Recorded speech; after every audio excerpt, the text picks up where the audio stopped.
Today I'm going to teach you how to construct heads from any angle. Do you have trouble drawing heads when it's no longer the front view? The head is one of the most expressive parts of the human body, and it is the thing that many people pay the most attention to in any character design. Drawing dynamic characters requires a good understanding of the head. Because humans look at heads so often, we're so tuned and sensitive to any details that might be slightly off. It is one of the most important parts of a character, but also one of the hardest to get right. The good news is, I'm going to be showing you 3 methods that might help you. I've drawn many heads and practiced many different styles of head drawing, and I'll be sharing with you some ideas that have helped me enhance my head drawings. You may have learned drawing heads with some shorthands, or even some known methods such as the Loomis method. I'm here to build on top of those ideas, and offer some tips and paradigms that might help fill in the gaps of knowledge you may be missing. In this video, I'm going to be showing you 3 methods that will help your head drawings look more dynamic.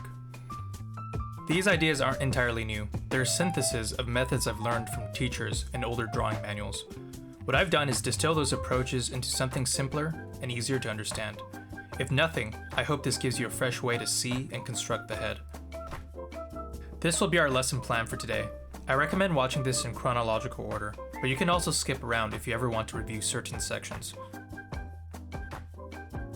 Before we get into the 3 methods, there's one key concept and idea to understand. The 3 basic forms that make up the skull and face. If you can grasp these shapes, you'll have a solid foundation for constructing believable 3D heads. The methods I'll be showing are derived from this concept. Once you can visualize and build these 3 forms, replicating the methods will become much easier. There are many ways to construct the head, and they'll all vary depending on the individual, since everyone's head structure is slightly different.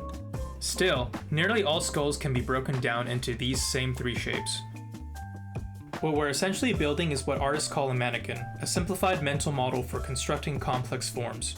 This is part of a broader concept called chunking, where we break down a complex object into simpler units so we can reconstruct it more easily later. I made a short video about chunking if you're curious. With that in mind, here are the 3 shapes. The first one is an elongated box form. You can start drawing this shape by drawing a rectangular prism. As you might have noticed, the front portion of this box has a shorter width than the back. I'm drawing this from bottom 3/4 view so you can see this better. Now I'm drawing it from front view. You can see how there is tapering that occurs from front to back. This shape is the brow line and forehead of the skull. This next shape is sort of a modified triangular prism. We'll start by drawing a box, find the chin, and then the tilt of the face. Then we'll find the cheekbones, which taper outward from the chin, and then the 3D form of the jaw. This shape basically represents the front of the face and the jaw put together. A common mistake is getting the tilt of the face incorrectly. This is why we draw the center line, because without it, it's easy to mess up the proportions here. This is an example of a face that is tilted too much. We want to bring it back to something that looks like this. For more clarity, we're trying to create what we would call the mask of the face. If we put together the first 2 shapes we learned, we will essentially be able to form this mask. And from here, if we just add the 3rd form, we get the entire shape of the skull. This final shape is the egg shape you probably have heard a lot of artists talk about. One easy way to draw this is to draw a circle first, and then extrude it out a little. I always like drawing the contour lines in order to see the perspective of this shape. So let's put it all together now. If we add the forehead piece, the face and the jaw, and then the forms of the back of the head, we'll get the overall shape of the skull. So keep these 3 shapes in mind as we move to the next section. They will come into play as we dive into the 3 methods of head construction. To make our heads accurate, I've laid out a general guideline for head proportions. Keep in mind, depending on who you learn from, these guidelines can vary. The version I'm showing here comes from a mix of influences, and I want to make it clear I didn't invent these myself. With that said, let's get into it. So we're going to start with a circle, and we're going to use the radius of a circle to measure the rest of the head. The radius is the distance from the center of a circle to its edge, so just keep that in mind as we go forward. So let's find the center of the circle, and we can just eye this, or you can measure it yourself, and that'll be the radius. If we measure down 1 radius, we'll get the bottom of the chin, and once more to get to the pit of the neck. And so just remember this measurement. From the top of the head to the pit of neck is 4 radii. So now let's focus on the head itself. If we draw a line halfway from the top of the head to the bottom of the chin, we'll get the eye line. From here, let's divide the top half of the head into 3 parts. The forehead will be 1/3 this distance. The bottom of the nose will be halfway between the eye line and the chin. And if we divide this bottom part into thirds, we'll get the placement of the lip and the chin. The width of the head is around 2 radii. And now let's lay in the jaw. So the jaw tapers a little bit and then breaks around the placement of the lip. So now we're going to lay in the guideline for the brow line. And this will vary depending on the individual. From here, we can draw in the eye sockets, the nose, and the ears. Note that the ear starts at the brow line and ends at the bottom of the nose. From here, we can lay in the rest of the head. So we're going to do something similar for the side of the head. Notice that we use 2 circles instead of 1. This is because our head is not a perfect sphere. It's actually longer from the sides. People will usually just eye the distance instead of measuring it. You can think about it like an elongated sphere or an egg. The actual measurement will vary depending on the skull. But for this tutorial, we'll be using 2.33 radii.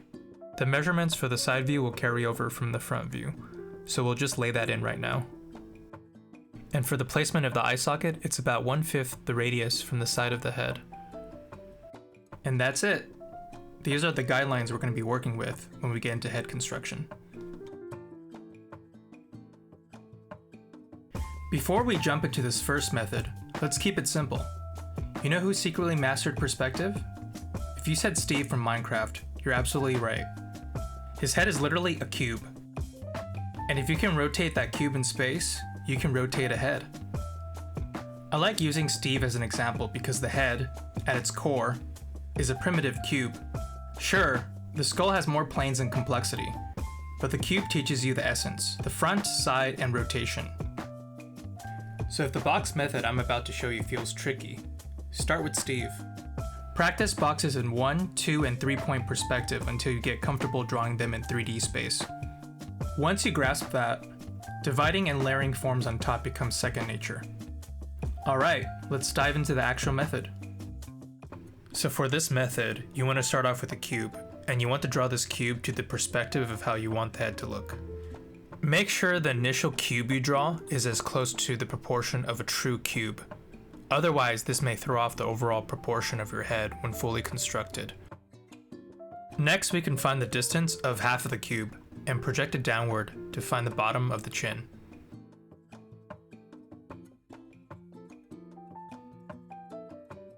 Now we're going to add a little bit of extra volume in the back. This is basically to indicate the elongated part of the skull. Next, we're going to draw the center line for both the side and front planes of the cube. We'll then lay in the eye line and carry it over to the side plane. From here, we're going to extrude the eye line outward to the brow.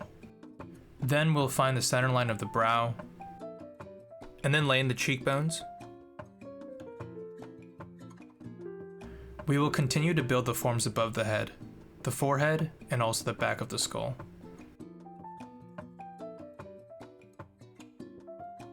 Now let's lay in the corners of the jaw and the line connecting to the forehead. If you haven't noticed by now, the front of the face looks like a mask. This is exactly what we're trying to go for. From here, we'll lay in the form of the mouth, which is cylindrical, and the nose, which is rectangular. We will be basing the measurements off the guidelines we learned earlier. Now that I've shown you how to construct a head from the box method, let's move beyond theory and into application. I'll be doing a demo of the same portrait after every one of these method tutorials. We'll be using the same reference image. This will act as a control so you can see more clearly the differences between how the methods apply. Alright, so we're going to start off with that box form we created earlier. I skipped the first few steps to save some time, but I highly recommend you start with the cube in order to get the proportions correctly. So now I'm laying in the eye line and the side plane line, followed by the brow line, which we extrude out. We'll then lay in the cheekbones, the chin,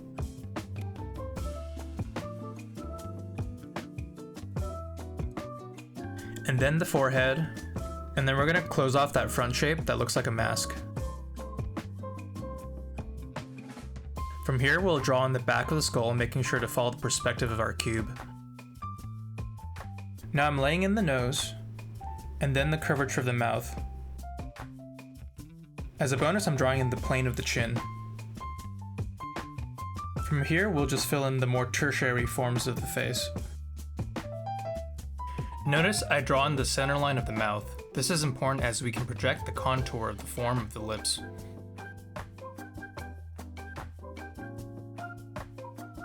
Now I'm drawing in the eye sockets, which follow the perspective of the lines we drew. I'm not super worried about the likeness here, but I'm still eyeing some of the negative shapes from our reference in order to get something that resembles the model. So right here, I'm pushing and pulling some of the facial shapes in order to get closer to the angles of the model. I've also laid in the eyeballs, which have their own perspective. I'll be covering that in a future video. At this point, our mannequin head is pretty much complete. We only need to add in some of the larger shapes and landmarks before we're ready for a second pass. So from here, I'll be laying in the line work and then eventually coloring the rest of the image.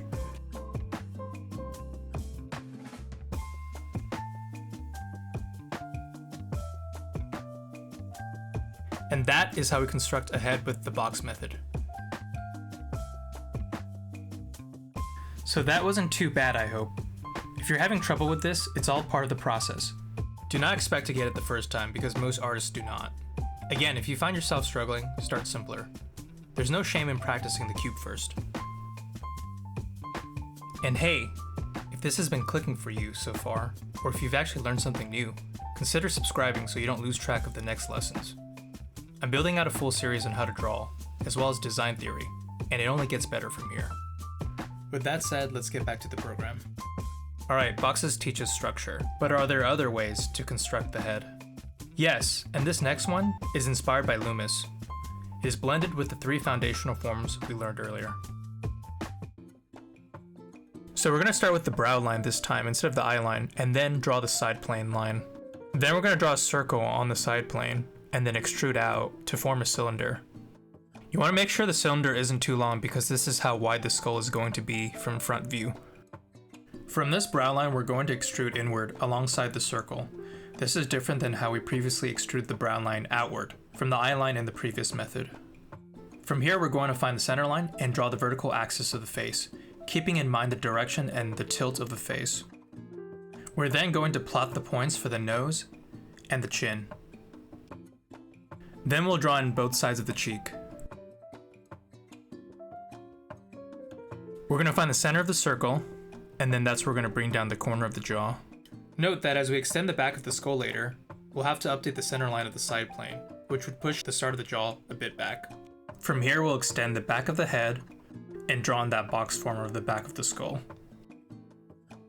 I'm now drawing the center line for the rest of the head. I'll then refine some of the forms of the forehead. They should taper in more. Now from the center line, I'm drawing the contour line of the face. Again, this is important to see in order to know how the forms of the face change. I'll finally fill out and refine the tertiary shapes of the face. And now, we're just about done. From here, let's move on to the portrait demo.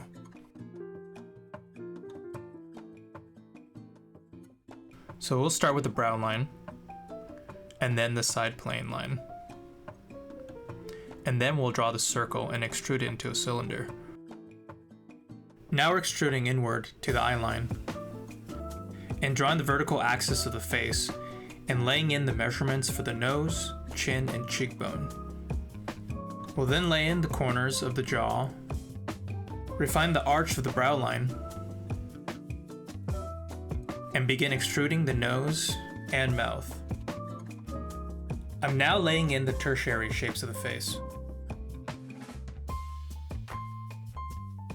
We'll then complete the eye sockets, and then refine the shape of the forehead. From here we'll draw the back of the skull, keeping in mind perspective of the head. Now I'm refining some of the facial features to match closer to the model. Our goal isn't likeness right now, but we can still do some minor modifications to get our mannequin to look closer to the model.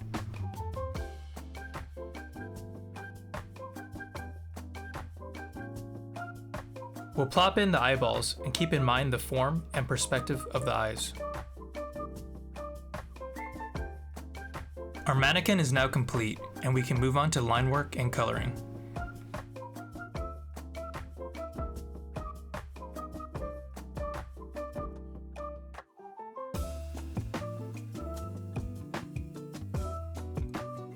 And that's how you draw a head using the whistle method. By now, you've seen how methods can change how you think. One gives you simplicity, another gives more accuracy.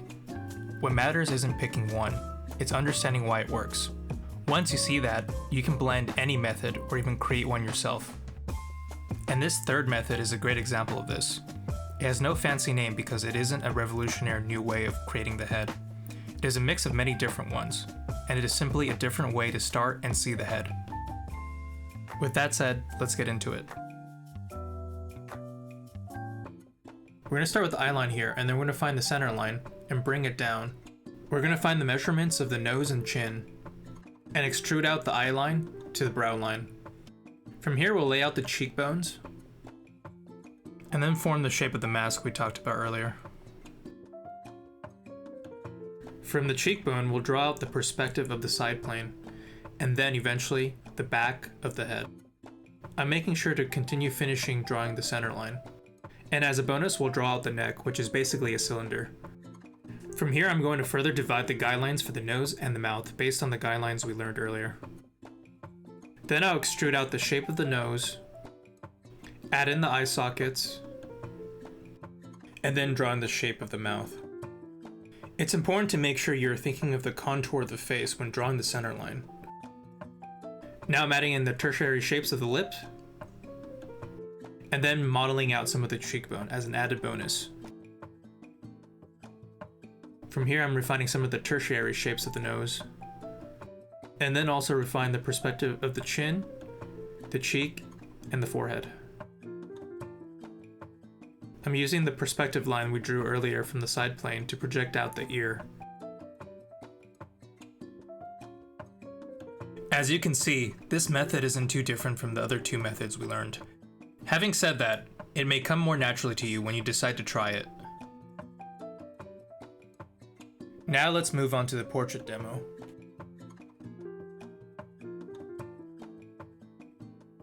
So we'll start with the eye line, then we'll lay in the vertical center line, plot the measurement for the nose and the chin, extrude the eye line to the brow line. Then we'll find the cheekbones. As a review, we're trying to draw out these three main forms of the head.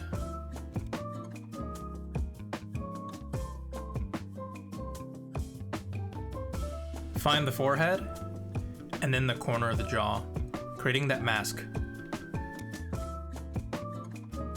From here we'll find the back of the head, which as a reminder is an elongated egg shape. Then from the eye line we'll draw the side plane line to find the ear.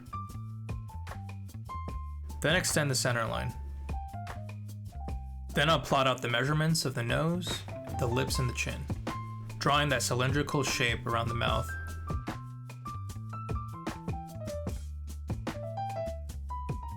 Then we'll fill in the shape of the nose, then connect it to the brow. From here we'll fill in the eye sockets, and then fill out some of the tertiary shapes of the face. From here I'm refining the corners of the brow to be rounder, because that's closer to the shape of the skull. We're going to add in the neck, which is a cylinder, and then add in some of the big shapes from the reference. From here I'm plotting in the eyes and plopping in the eyeballs. As mentioned before, we'll be covering the eyes in a future lesson, but for now we'll just follow the angles in the reference. We're just about done with our mannequin. and we're ready for line work and color now.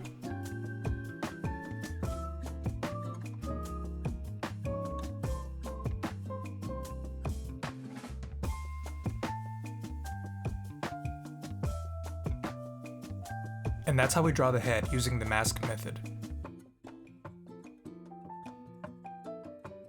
As I mentioned before at the beginning of the video, these three methods all derive from a foundational understanding of the three primary shapes of a skull. There are various ways of how a skull can be broken down. I only showed you one. We then took that one concept and applied it to three different methods of drawing. All these methods start slightly differently, but we're able to end with the same mannequin in the very end. We first covered the box method, then the whistle method, and then the mask method. As you draw, experiment, and get better with these different concepts, you may find new shortcuts or methods on how you construct your own head. For this final drawing, I'll be combining some of the ideas we covered and exploring a slightly different process. I didn't invent this method. It's a mix of my own understanding of the head, lessons from my past mentors, and the fundamental shapes we learned. The point is, the method itself doesn't matter as much as the understanding of the foundational forms. Use these ideas to create your own approach, or build on an existing one when you feel ready.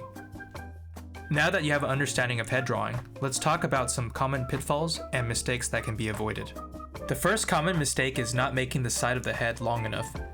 Remember, we talked about how the skull is an elongated egg shape from side view. Make sure we are extending the skull a bit longer than a sphere. The jaw will also generally start at the halfway point from the entire length of the side view. Another common mistake is misplacing the position of the ear. Make sure the ear is following the perspective of the side plane, especially when the head is tilted. Something that may help is drawing a pair of glasses from the eye line to the side plane to see the perspective more clearly. A third common mistake is treating the face completely flat from the front view. This may be fine starting out while you're still grasping forms and how they fit into perspective. As we get more advanced, think about each individual tertiary form on the face and how the contour changes. A good way to double check is drawing the center line, and from there projecting the contour line of individual facial features. This concludes our lesson for the day. I hope something in this video helped you level up your head drawings. Thanks for sticking around till the end. It really means a lot. If you have any questions, leave them in the comments and I'll try my best to reply. I'm also building a Discord for artists who care about growth, discipline, and mindset. You're welcome to join us. I'm Nozuki, and thanks again for watching.